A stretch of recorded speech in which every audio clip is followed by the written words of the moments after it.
Bem-vindos, o Ronda está começando em mais uma segunda-feira. Vamos começar bem a semana com muitas informações. Fiquem conosco, aqui você não vai ouvir, de repente, a notícia que você gostaria, mas a que você precisa. Produção, sejam todos bem-vindos. Vamos começar mais uma vez uma semana lembrando um ditado popular. Briga de marido e mulher, ninguém mete a colher. Quantas vezes você já ouviu isso? Sabe por que disseram isso lá atrás? Isso tem muito tempo. Porque a coisa pode se tornar perigosa. Inclusive perigo para quem está próximo, para quem está do lado. Então, por isso disseram uma vez, briga de marido e mulher, ninguém mete a colher. Inclusive nessa briga aqui que aconteceu lá no bairro Interlagos, onde a mulher ficou nervosa com o marido dela que saía de casa, deixava sozinha com os filhos. Dá só uma olhada no que aconteceu. Reação da mulher. Coloca aí, produção, imagem. A mulher colocou fogo na casa, gente.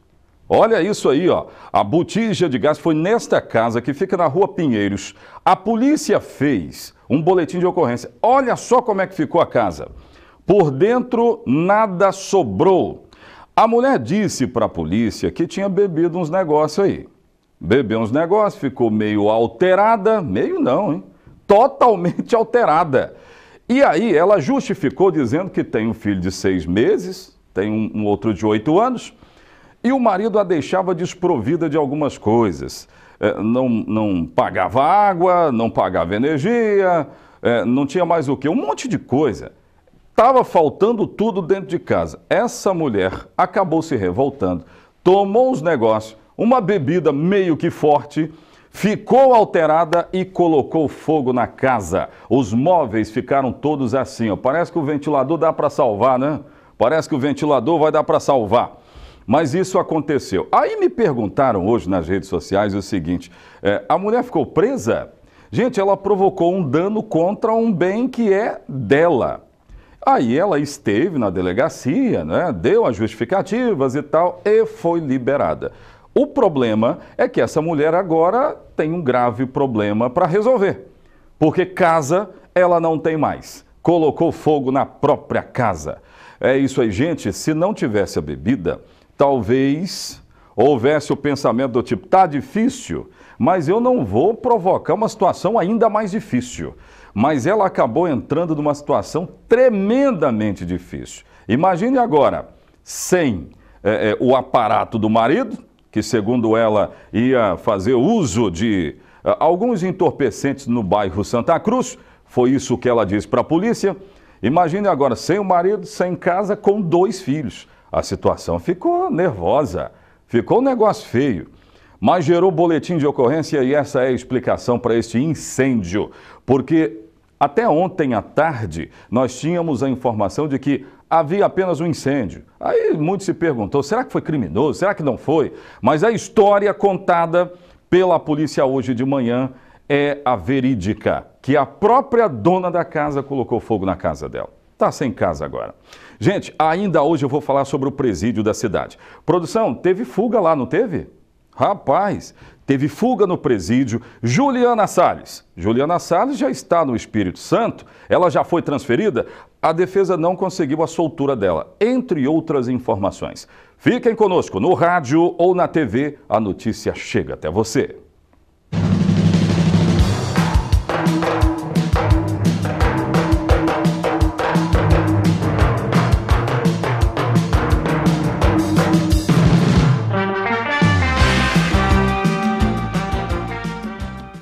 Coloca só a imagem do presídio para mim. Teve fuga no presídio na última sexta-feira, não é isso, produção? Me informem aí.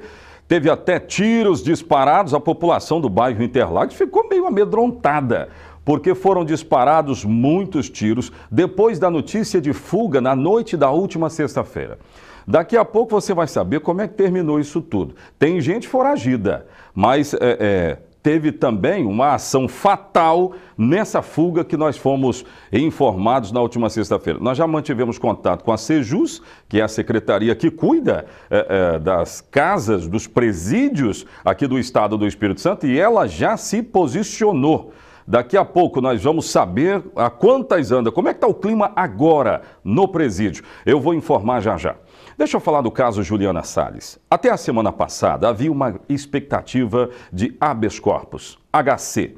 A defesa conseguiria libertar Juliana Salles? A justiça pediu que ela fosse transferida para cá. Estava presa em Minas Gerais. E aí tinha notícia de gravidez, que depois o resultado do exame deu negativo. Deu negativo para Juliana. Então ela não está grávida, não. E aceleraram então o processo, porque Juliana já foi trazida aqui para o estado do Espírito Santo. Por que não veio para Colatina? Não veio para Colatina porque Cariacica tem um presídio feminino. Eu não sei se foi pedido da defesa para que ela ficasse na Grande Vitória, mas ela não foi trazida para cá, não. Mas não tem nada a ver diretamente com o fato dela ter sido transferida, mas aqui na cidade de Linhares teve uma manifestação. Moradores foram para as ruas pedir justiça, lembrando o caso Cauã e Joaquim. Muita gente foi para as ruas, pediram paz também. Olha só o que aconteceu. Põe no ar. Uma passeata pedindo paz e rigorosas leis contra quem comete crimes contra crianças marcou o domingo de Linhares. Foram dezenas de pessoas que carregaram cartazes lembrando os últimos casos que mais chocaram a comunidade. Eles, os cartazes, em sua maioria, lembravam as mortes dos garotos Cauã e Joaquim, mortos de forma brutal na madrugada de 21 de abril deste ano, em pleno centro da cidade. Foram ouvidos gritos de justiça e até de prisão perpétua para os assassinos, o que diretamente não é previsto na Constituição brasileira. A passeata cobrou o empenho das autoridades para punir os responsáveis. Até agora, a Justiça diz que quem matou os garotos Cauã e Joaquim foi Georgeval Alves, mais conhecido como Pastor George. A mãe das crianças continua presa sob acusação de ter sido omissa diante das mortes consumadas.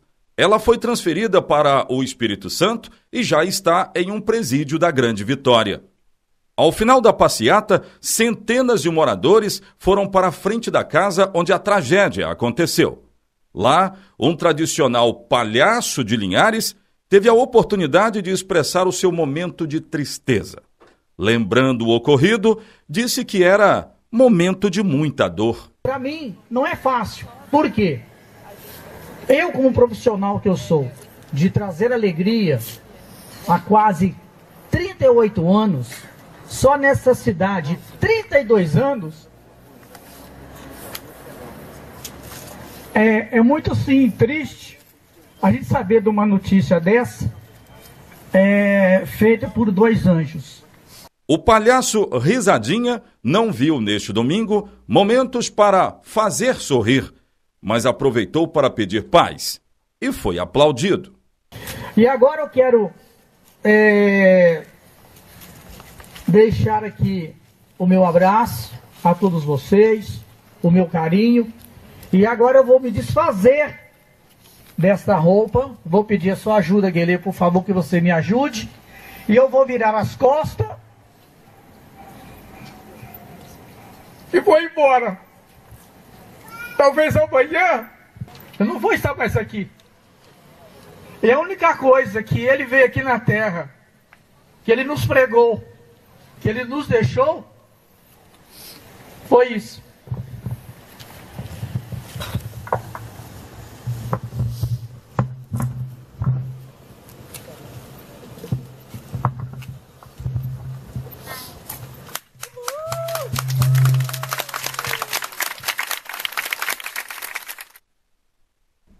Pois é, e muita gente se emocionou de novo. Esse caso, quando a gente lembra, a gente já fica assim com o coração apertado, porque o que aconteceu realmente foi ruim demais. Eu vou chamar um bloco de comerciais, produção, mas deixa eu explicar uma coisa. Eu disse na matéria que prisão perpétua não está prevista na Constituição. Muitos cartazes, se puder mostrar lá, eu vou agradecer, pediram prisão perpétua para quem comete crimes contra crianças. Isso depende do ponto de vista, né? Porque teve um advogado que ele me falou o seguinte, não tem prisão perpétua diretamente, mas quando alguém é condenado a 100 anos, ele está querendo dizer o quê? A justiça está querendo dizer o quê? Que essa pessoa vai ficar para sempre, porque viver até mais de 100 anos pode acontecer, mas é muito difícil. Tem gente sendo condenada a 120 anos. Então, assim, prisão perpétua diretamente, não. Mas se você é condenado a tantos crimes, você pode ser condenado, inclusive, a mais de 150 anos, 200 anos de cadeia. É só essa explicação básica para a gente seguir o programa. Pode voltar aqui para mim, daqui a pouco eu falo sobre o presídio. Coloca de novo imagem para mim lá do presídio da cidade de Linhares, onde aconteceu uma fuga na última sexta-feira. Moradores do bairro Interlagos ficaram assustados. Teve tiros disparados lá. Como é que ficou essa história toda? Daqui a pouco, no próximo bloco, a gente vai saber. A Sejus já se manifestou, né, gente? Se manifestou, ok. Sejus já se manifestou.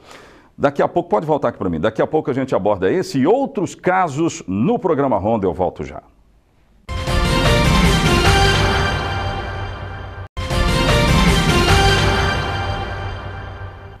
Preciso reiterar, gente, cadê vocês no WhatsApp do programa, hein? Olha aqui o número, 99830-6060. Manda para mim, manda o seu áudio, manda seu vídeo, ou áudio e vídeo.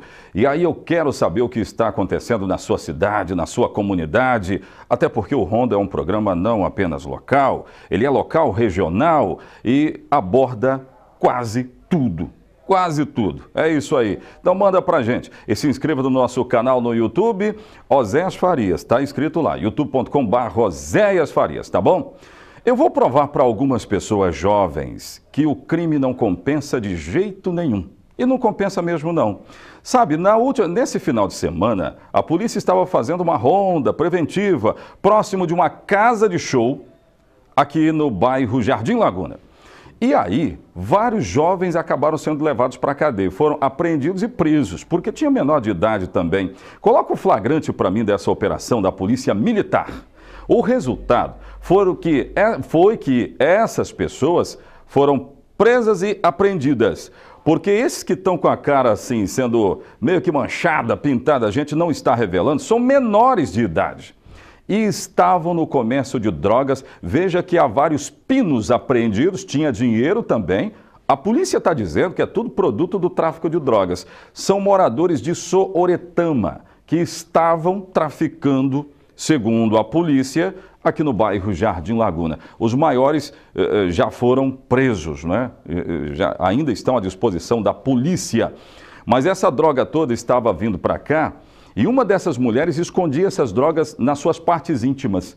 Informação da polícia. Muitos pinos desses aí foram encontrados nas partes íntimas de uma dessas duas aí. A polícia não definiu, ela não identificou, mas não é tão importante. O importante é que a polícia tirou de circulação drogas. Essa droga ia chegar na mão de alguém, possivelmente do seu filho, você que está me acompanhando aí. Todos foram presos e apreendidos. Deixa eu falar agora do presídio. Pode voltar aqui para mim.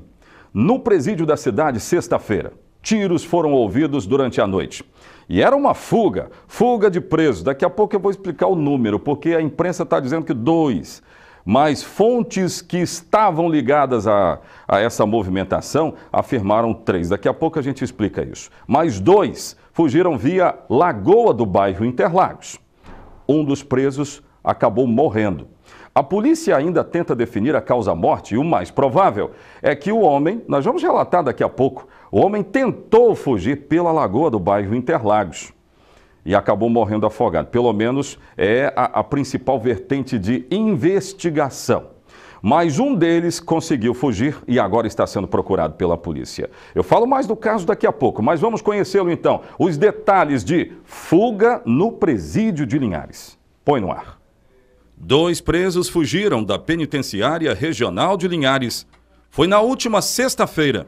Moradores relataram tiros disparados no momento da fuga que aconteceu pela lagoa, nas proximidades da casa. Conseguiram fugir Jean Ramos dos Santos, 22 anos, e Daniel Francisco Moraes.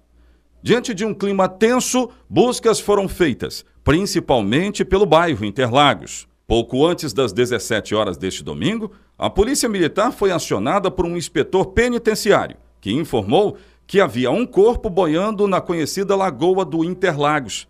Era o corpo do presidiário Jean Ramos dos Santos. O inspetor informou para a PM que um dos agentes de serviço avistou o corpo boiando na lagoa que fica logo ao lado do presídio. Ao chegar no local, o fato foi confirmado. feito contato com o sargento do Corpo de Bombeiros para auxiliar na retirada do cadáver. A guarnição da Polícia Militar isolou a área e aguardou a chegada da perícia da Polícia Civil, que após os trabalhos que são praxe, recolheram o corpo para o serviço médico legal. A suspeita é que a vítima tenha morrido por afogamento. Inspetores que estavam no local confirmaram o fato e disseram que Jean estava preso na penitenciária pelo crime de roubo. Então vamos confirmar, um preso que estava cumprindo pena por roubo, estava no semiaberto? Não, prisão dele era provisória, ok. A prisão era provisória e estava cumprindo uma pena por roubo. O grande detalhe é que ele tenta fugir com outro amigo. Mas, na verdade, fugiram com outros 2 amigos. Este fugiu com outros 2. Só que um deles não conseguiu sucesso na fuga. Então, por isso, não entrou nessa conta. A polícia disse que foram 2, esses que tentaram atravessar a lagoa. E o Jean acabou morrendo por afogamento. A informação já está confirmada pela polícia. A Sejus disse que vai investigar o que é que aconteceu para ter mais uma fuga no presídio, nessa parte aí, onde os presos provisórios normalmente são levados. Coloca de novo imagem lá. Coloca imagem de novo. Mais uma vez, acontece fuga nessa parte provisória, onde tem várias pessoas cumprindo as suas penas provisórias. Então a Sejus entrou no caso, ela deu nota, já deu nota ao nosso departamento de jornalismo, liberou, aliás, afirmando o seguinte: vai apurar com rigor o que é que aconteceu para que essa fuga viesse à tona. O que deu errado? Porque não pode dar errado, os agentes estão aí. Não estou dizendo que é culpa deles também não. Não estou fazendo julgamento de valor não. Mas a Sejus, ela está dizendo que quer dar resposta para a comunidade sobre esta fuga. Como é que acontece um negócio desse? Pode voltar aqui para mim, daqui a pouco de volta tem outras informações aqui no programa Ronda. A gente gira pelo estado. Já, de volta.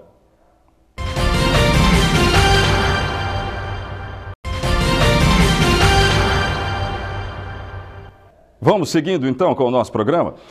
Eu vou abordar de novo, produção, aquela informação sobre o kit gás que não era na verdade kit gás, que era um gás instalado de forma irregular num veículo lá na Grande Vitória, que na semana passada deu um rebuliço danado. O negócio é o seguinte, a polícia entrou no caso, começou a apura informações, deu informações de um Jackson, que não era o Jackson, era uma pessoa próxima dele, e depois surgiram outros nomes envolvidos. A polícia chegou à informação de que o carro onde a botija explode, pertencia a 2 irmãos. E eles acabaram mentindo para a polícia sobre de quem era o carro, a quem pertencia o carro. Eu tenho essas informações lá, direto da Grande Vitória. Põe no ar. O que restou do veículo depois da explosão está no pátio da Delegacia Regional de Vila Velha. Hoje, os irmãos Reginaldo e Regimar, envolvidos no caso, prestaram novo depoimento, mas, segundo o delegado, os irmãos mentiram no primeiro depoimento. Nós tivemos um depoimento inicial do Regimar e do Reginaldo, seu irmão, que imputaram a este Jackson a propriedade do veículo. Isso somado ao depoimento de um frentista de que esse Jackson já havia ido lá várias vezes abastecer o carro, nos induziu a erro de que o Jackson seria possivelmente o dono. Nós precisávamos ouvir este Jackson.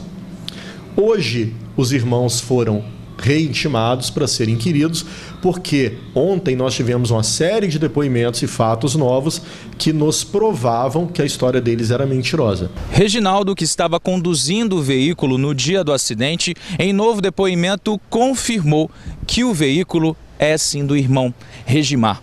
Agora, Regimar será indiciado por 3 crimes. A pena pode chegar a 19 anos de prisão.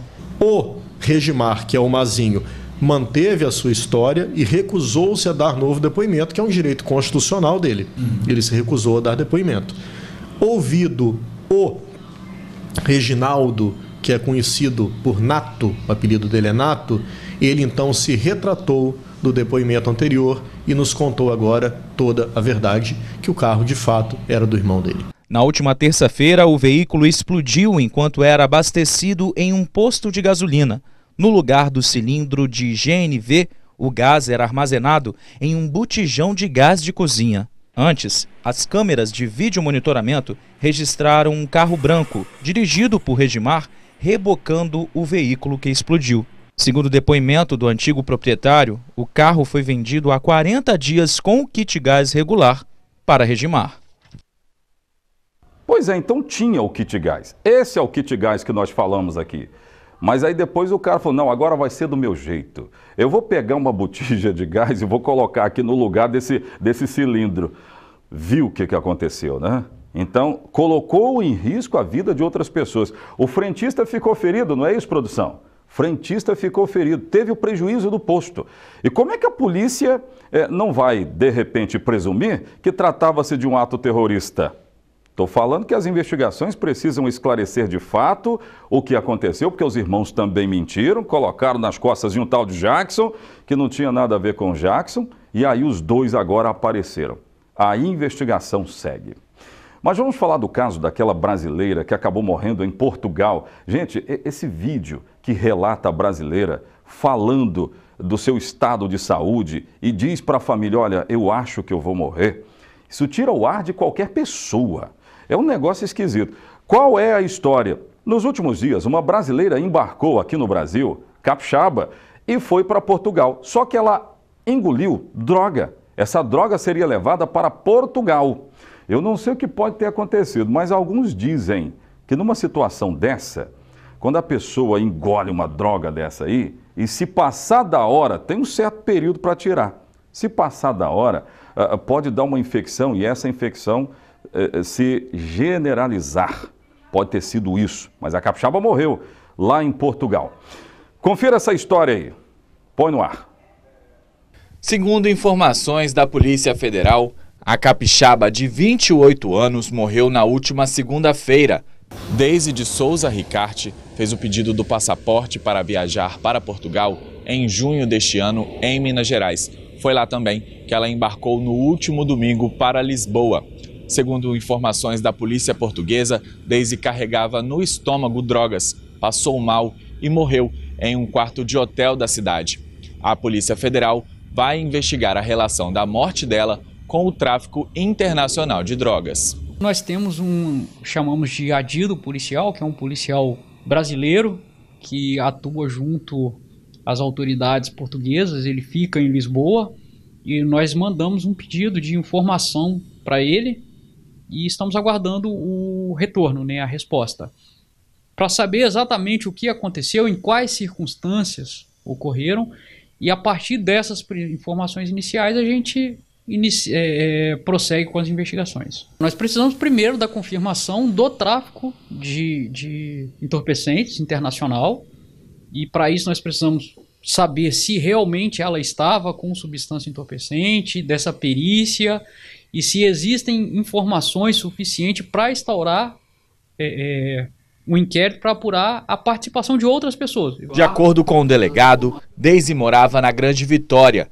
e até o momento a Polícia Federal não fez contato com a família da capixaba. Não mantivemos contato com a família, pode ser que no futuro a gente faça esse contato para dar continuidade às investigações. A capixaba enviou o cartão do hotel em que ela estava para uma amiga no Brasil para que ela pedisse ajuda. Antes de morrer, Deise gravou um vídeo para a família, dizendo que sentia que ia morrer. Você acha que meu rosto está muito inchado? Eu tô normal. Acho que eu vou morrer, amigo. Ai, Senhor, me ajuda. Amiga, fala com minha mãe que eu amo ela, meu pai. Não vou aguentar. O caso da morte de Deise está sob investigação da polícia portuguesa. A família dela está em contato com Itamaraty para trazer o corpo para o Brasil. É uma agonia total. A família vê um vídeo desse, é uma agonia. A pessoa mandou o vídeo, gente, minutos antes de morrer. E ela acabou morrendo. Condolências à família, né? Isso não se faz de jeito nenhum. Você não vai engolir droga para levar para lugar nenhum, que você pode pagar um preço muito alto. E foi exatamente o que aconteceu. Fica a dica do nosso programa. O Ronda fica por aqui. Obrigado pelo carinho da sua audiência. Nós voltaremos amanhã. A semana só está começando e eu estarei aqui esperando por você. Até amanhã.